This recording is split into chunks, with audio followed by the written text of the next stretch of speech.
ഒരു ഇടവേളയ്ക്ക് ശേഷം വീണ്ടും പാകിസ്ഥാനിൽ ഭീകരരുടെ വിളയാട്ടം തുടങ്ങിയിരിക്കുന്നു. ഇത്തവണ ഞെട്ടിയത് പാക് സൈന്യമാണ്. അതിന് കാരണം പാകിസ്ഥാൻ സൈന്യം ഏറ്റവും കൂടുതൽ സുരക്ഷ നൽകപ്പെടുന്ന ഒരു പ്രദേശമാണ് ദിറിൽ.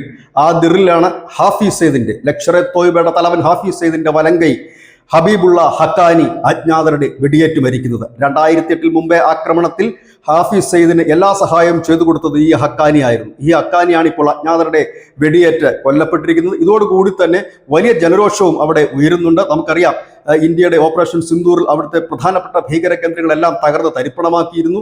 ആ ഭീകര കേന്ദ്രങ്ങളെല്ലാം പുനരുദ്ധരിക്കാനുള്ള ഒരു നടപടികൾ ഇപ്പോൾ പാകിസ്ഥാനിൽ ആരംഭിച്ചിരിക്കുന്നു. ഒപ്പം തന്നെ ജമ്മു കാശ്മീർ അതിർത്തിക്കപ്പുറത്ത് പുതിയ ഭീകര ക്യാമ്പുകൾ തുറക്കുന്ന ചിത്രങ്ങൾ സഹിതം അന്തർദേശീയ മാധ്യമങ്ങൾ ആ വാർത്തകളും പുറത്തുവിട്ടിരിക്കുന്നു. ഈ ഒരു സാഹചര്യത്തിലാണ് ഇപ്പോൾ ഹാഫിസ് സയ്യിദിന്റെ വലങ്കൈ ഹബീബുള്ള ഹക്കാനി അജ്ഞാതരുടെ വെടിയേറ്റ് മരിച്ചിരിക്കുന്നു എന്നുള്ളൊരു വാർത്ത പുറത്തു വരുന്നത്. ഏതായാലും പാക് ഭരണകൂടം പറയുന്നത് ഇതിന് പിന്നിൽ ആരാണെന്നോ അവരുടെ ഐഡന്റിറ്റി എന്താണെന്നോ ഇതുവരെ വ്യക്തമല്ല എന്നാണ്. എന്നാൽ പാക് ജനങ്ങൾ ഇപ്പോൾ പറയുന്നത് പാകിസ്ഥാനുള്ളിൽ അനവധി ഭീകര ഗ്രൂപ്പുകളുണ്ട്, വിവിധ സംഘടനകളുണ്ട്.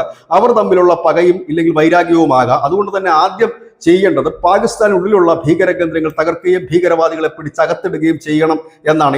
ഇതൊരു പക്ഷേ പാകിസ്ഥാനിൽ ആദ്യമായി ഇത്തരത്തിൽ ഉയരുന്ന ഒരു ശബ്ദമായിട്ട് വേണം നമ്മൾ കാണാൻ. ഇതിനു മുൻപ് ഇത്തരം ആക്രമണങ്ങളും കൊലപാതകങ്ങളും ഒക്കെ നടക്കുമ്പോൾ ആരോപണം ഉന്നയിക്കുന്നത് ഇന്ത്യക്കെതിരെയാണെങ്കിൽ ഇത്തവണ പാക് ജനത തന്നെ പറയുന്നു, ആദ്യം പാകിസ്ഥാനുള്ളിലുള്ള ഈ ഭീകരന്മാരെ നിങ്ങൾ ഒതുക്കി നിർത്തിയില്ല എങ്കിൽ അടിക്കടി ഇത്തരം അജ്ഞാത വാർത്തകൾ കേൾക്കേണ്ടി വരുമെന്നാണ്. News desk, news India Malayalam.